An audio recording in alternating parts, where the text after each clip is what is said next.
Hora do Eu Quero Saber. Hoje a gente recebe aqui no estúdio nossa parceira advogada Juliana Coelho. Bom dia, Ju. Como é que você tá? Bom dia, Denise. Tudo em bem? ordem? Hoje a gente vai falar de roupa. Como assim, né? A turma em casa agora tá tomando aquele cafezinho, tá acordando, se ajeitando pro trabalho e sempre tem a preocupação de qual roupa que eu vou, né? E aí, o que é que a gente quer entender? A empresa, por exemplo, ela pode obrigar o tipo de roupa que o trabalhador tem que usar? Denise, essa questão é bem delicada, porque há um limite. A empresa pode, sim, exigir que o trabalhador se vista de uma determinada maneira, que ele use um uniforme, por exemplo. Isso é uma permissão legal. Sim, pode exigir. Mas caso ela exija um determinado modelo de roupa, por exemplo, o fardamento aqui dessa empresa é blusa branca e camisa preta e sapato social, calça preta, perdão, e sapato social. Se ela exigir esse tipo de detalhe no vestimento do seu empregado, ela vai precisar arcar com esses custos. Então, ela pode exigir, mas a depender do grau de exigência, ela vai precisar dar um subsídio, ou financeiro, ou mesmo uma peça de roupa, para o seu empregado. No caso de fardamento, quem paga é o trabalhador ou a empresa? No caso de fardamento, é a empresa que deve arcar com os custos. Mas, por exemplo, o fardamento é só uma blusa e a calça livre. Então, a empresa deve arcar somente com a blusa e não com a calça. A questão de sapatos também, calçados, dependendo? Da mesma forma, se eu tiver uma exigência de um determinado tipo de calçado naquela empresa, por exemplo, tem empresa que exige que as mulheres usem escarpão, por exemplo. Sim. Nesse caso, a empresa deve arcar com esses custos. Se o sapato for livre, se for só uma determinação geral, por exemplo, precisa ser um sapato fechado porque nós estamos em ambiente hospitalar ou no ambiente de uma cozinha, por exemplo, né, de bares, restaurantes. Nesse caso, não precisa porque é uma determinação geral e fica a critério do empregado escolher o sapato que melhor se adequa à realidade dele. Um trabalhador ou trabalhadora pode ser chamada a atenção por decote, por roupa apertada ou não adequada para o local? Pode ser chamado? Nesse caso, depende da função que ele exerce. Por exemplo, uma função interna que não tem nenhum tipo de contato com o público externo, um desenvolvedor, por exemplo, de software, não há por que fazer qualquer tipo de determinação quanto à forma de vestimenta. Mas vamos supor que nós estamos diante de um hospital, um médico, uma médica, um enfermeiro, eles precisam ter uma vestimenta adequada. Ou quem trabalha também em cozinhas industriais, por exemplo, que precisa estar com a roupa adequada para exercer aquela função. Nesse caso, eles podem ser chamados à atenção. Há também a possibilidade da empresa determinar um dress code, que aí sim vai ter, por exemplo, o nível de formalidade da roupa. Esse ambiente de trabalho é um ambiente mais formal. Um escritório de advocacia, por exemplo, pode determinar um determinado dress code. A televisão tem um determinado dress code que você tem que seguir. Aí sim pode haver realmente algum tipo de conversa. Lembrando que essa conversa também não pode ser aquela conversa em público, chamar a atenção na frente de todo mundo. Tem que ter proporcionalidade e razoabilidade. Chama o empregado para conversar e diz, tem um dress code na empresa e é importante que isso esteja por escrito e comunicado ao funcionário para que possa haver essa exigência por parte da empresa. É interessante um código de conduta, algo escrito que todo mundo tem acesso? Exatamente. Não só que tenha acesso, que esteja por escrito o que é que se espera daquele funcionário, mas também treinar, fazer uma palestra, fazer um momento de comunicação para aquele pessoal entender qual é o dress code daquela empresa. A pessoa é chamada para conversa, mesmo assim insiste, pode ser advertida? Nesse caso, sim. Se houver um dress code formal na empresa, que diga qual o tipo de vestimenta seguir, e ainda mais, se a empresa fornecer essa vestimenta, esse fardamento, aí sim o funcionário fica sujeito às penalidades legais. Advertência, em caso de reiteração, suspensão, e podendo chegar até, a depender do caso e da gravidade do que seja feito, até a demissão por justa causa. Questão das mulheres, maquiagem, né, brincos, colares, isso também pode ser exigido, uma limitação? É possível também inserir esse tipo de exigência dentro do dress code, mas nesse caso fica um pouco mais complicado de você, inclusive, chamar a atenção. Você deve observar se aquele empregado está com o asseio necessário, se tem realmente um grau de preocupação com a imagem, mas é mais difícil do que controlar o fardamento, por exemplo. É muito delicado, né? É uma tem que questão saber muito delicada. como conversar Exatamente. nesse caso, né? Do mesmo jeito que, por exemplo, tem vários casos na Justiça do Trabalho de profissionais que sofreram discriminação em virtude de um determinado tipo de cabelo. Sim. Cabelos que são, por exemplo, cabelos afro. Não é possível que o empregador determine, por exemplo, um tipo de cabelo específico. Claro. Então, isso faz parte da liberdade individual de cada empregado. Da característica dele. Exatamente, se expressar da forma que bem entender. Pois é, tem que ter essa orientação. E quando a gente fala de roupa, tem a ver com a questão profissional, né, Juliana? A gente tem que ter o bom senso também, né? Se portar legal, aparecer bem, porque isso mostra profissionalismo, né? Sem dúvida. E demonstra um cuidado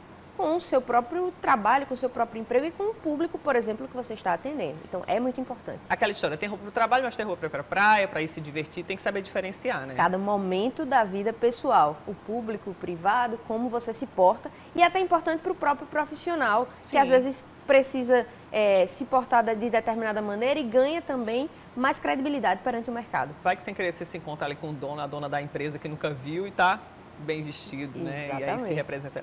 Juliana Coelho vai continuar com a gente. Esse papo tá só começando, né, Ju? Isso. Ela fala tudo de direito doméstico e trabalhista. Pode mandar pergunta para Juliana no 981819700. É sobre férias, carteira de trabalho, horário de trabalho, o que mais? Tudo? FGTS, Tudo. Licença, né? A questão dos empregados domésticos, se tiverem alguma dúvida também sobre horários de trabalho, sobre direitos. Pergunta que Juliana daqui a pouco responde. Tá certo, Ju? Até já já. Até mais. Voltando para conversar com Juliana Coelho mais uma vez, né, Ju? Estamos de volta. Bora para as perguntas? Vamos embora. Bora. Tem pergunta na tela para ela. Preparadíssima, Ju. Rita, bom dia. Quem recebe por quinzena, o patrão pode pagar até o 5º dia útil em cada quinzena? Nesse caso, Denise, é importante a empregada compreender que as quinzenas elas são pactuadas entre empregado e empregador. Então, sempre se ela está recebendo até o 5º dia útil da quinzena, significa que está sendo respeitado esse período, esse intervalo de tempo. Então, sem nenhum problema, pagamento feito de forma correta. Mais uma pergunta no telão. Deixa eu ver o que é que está chegando aqui para Juliana Coelho pelo 981819700. As dúvidas do Bom Dia Paraíba. Ainda falando sobre quinzena, isso é normal as empresas agirem assim? Também pode pagar tudo de uma vez só, o salário? Isso.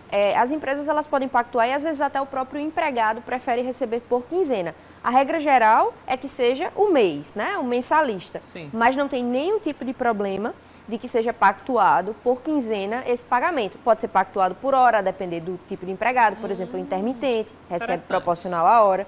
Então, não tem nenhum tipo de problema essa pactuação diversa do recebimento mensal.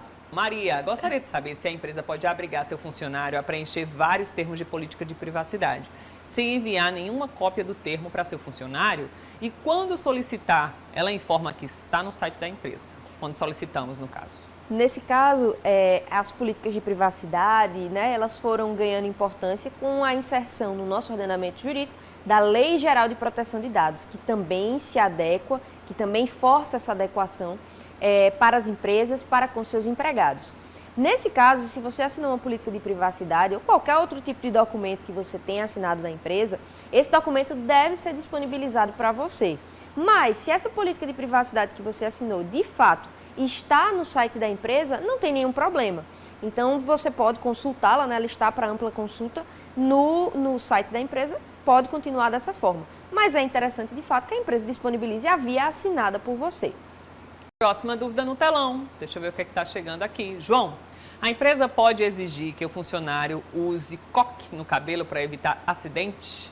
Nesse caso, pelo que o telespectador João está mencionando, de fato, é importante diferenciar o que é um dress code, né? um código de vestimenta apenas por estética ou para uma cultura empresarial e aquele que realmente interfere na saúde e segurança do ambiente de trabalho. Pelo que foi dito na pergunta, é para segurança no ambiente de trabalho. Então, nesse caso, é importante seguir e é uma regra que permite a segurança geral, não só sua, mas de outros empregados e até dos próprios clientes, por exemplo, dessa empresa. Interessante. Vamos para a próxima pergunta do dia. Eide, a empresa fornece a camisa da farda, porém a calça não, mas alguns empregados utilizam a calça jeans rasgada. A empresa pode pedir que não venha? Olha só, curiosa essa pergunta, né? Pois é.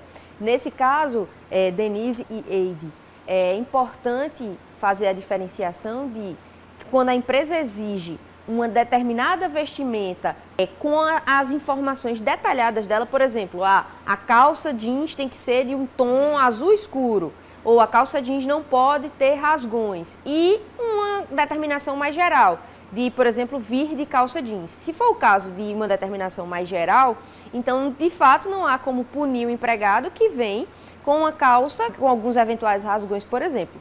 Agora, se a empresa determina um tipo de vestimenta específico, aí sim é possível punir, mas nesse caso, se eu exigir uma vestimenta que seja detalhada, um tipo de calça específico, por exemplo, aí sim a empresa precisa arcar com esses custos para poder exigir que o funcionário se adeque a essa norma. Próxima pergunta, Eliane. Eu trabalho em uma empresa, ela tem um vale combustível, as pessoas mais antigas, né? Eu não recebo. Também teria direito de receber como funcionário? Ela está falando que os antigos recebem o vale combustível e os novos não. Nesse caso pode ser, como a gente não sabe exatamente o caso de Eliane, pode ser algum tipo de benefício convencional que vem previsto em normas coletivas anteriores e que acabaram sendo aderidos ao contrato de trabalho dessas pessoas mais antigas. Mas o fato de uma pessoa que entrou na empresa há mais tempo receber e você não quer dizer que há algum tipo de ilegalidade. Depende de como foi que esse benefício foi incorporado no salário dessas pessoas mais antigas, por exemplo. Já que nós não estamos falando de um benefício legal, como, por exemplo, o vale transporte. Se fosse vale transporte, sim, haveria uma ilegalidade. Mas, como é vale combustível, não há nenhum problema. Trabalho em uma determinada empresa, na qual há 2 anos não recebi o fardamento. Depois de um tempo, a coordenadora veio exigir que fosse de calça jeans e blusa de cor clara. Vanessa está perguntando se pode. Nesse caso, Vanessa, como a gente está tratando de uma determinação geral, não há problema de que seja exigido que você vá de calça jeans e uma blusa mais clara, certo? Não seria uma exigência desproporcional, por exemplo. E é importante a gente entender que o dress code das empresas, né, esse código de vestimenta, ele pode ir mudando no decorrer do tempo. Não há nenhum tipo de ilegalidade também quanto a isso. Nesse caso, ao que parece, a empresa não tinha um código de vestimenta e passou a ter. O importante é que esse código novo, essa política nova da empresa, seja comunicada e registrada para todos os empregados. Tem mais dúvida aqui no telão do Bom Dia? Deixa eu ver se tem mais alguma chegando. Tem sim. Empresas no shopping obrigam a comprar fardamento que chega a ser mais de R$1.000. Marca reuniões aos domingos, mesmo sendo sua folga. 2 perguntas em uma, né? Pois a questão do preço do fardamento e das reuniões aos domingos. Nesse caso, ao que parece, é uma exigência bem específica de fardamento, porque não é a regra geral um fardamento custar mais de R$1.000. Então, nesse caso, seria a obrigação do empregador realmente custear esse fardamento específico desses empregados, né? E quanto à questão de reuniões aos domingos, se há trabalho no domingo, deve haver ou a compensação com o pagamento em dobro desse dia trabalhado, ou, mesmo que seja numa reunião, ou a compensação posterior durante a semana, ou através de um banco de horas, através de um acordo de compensação de jornada. Então, nesse caso, é importante observar essas 2 situações. Interessante como perguntas de vestimenta, de roupas renderam, né? Pois É a primeira vez que a gente fala sobre isso aqui no Eu Quero Saber. Tem mais pergunta aí, gente? Chegando? Tem sim. A empresa pode cobrar dos funcionários o fardamento? Mais uma pergunta. Onde eu trabalho é cobrado, uma taxa de R$40 por farda. Nesse caso, o que está acontecendo é que a empresa está transferindo a obrigação dela para os seus empregados. Então, é importante que os empregados tenham conhecimento de que essa cobrança de taxa de fardamento é ilegal. O fardamento, se exigido pelo empregador, deve ser custeado por ele. Então, não há por que fazer essa cobrança da taxa de R$40 por fardamento. É importante lembrar que, apesar de ser a obrigação do empregador conceder o fardamento, cabe ao empregado manter esse fardamento de uma forma adequada. Então, não descuidar do seu fardamento, por exemplo, não apresentar fardamento com manchas, sim, fardamento rasgado, por exemplo. Então, é importante essa manutenção também nesse sentido. Mas não pode o empregador transferir essa obrigação de pagamento para o empregado. Juliana Coelho, muito obrigada e até a próxima. Até a próxima, Denise. Sempre um prazer poder contribuir com o Bom Dia Paraíba para trazer informação para os telespectadores. A gente adora. Obrigada.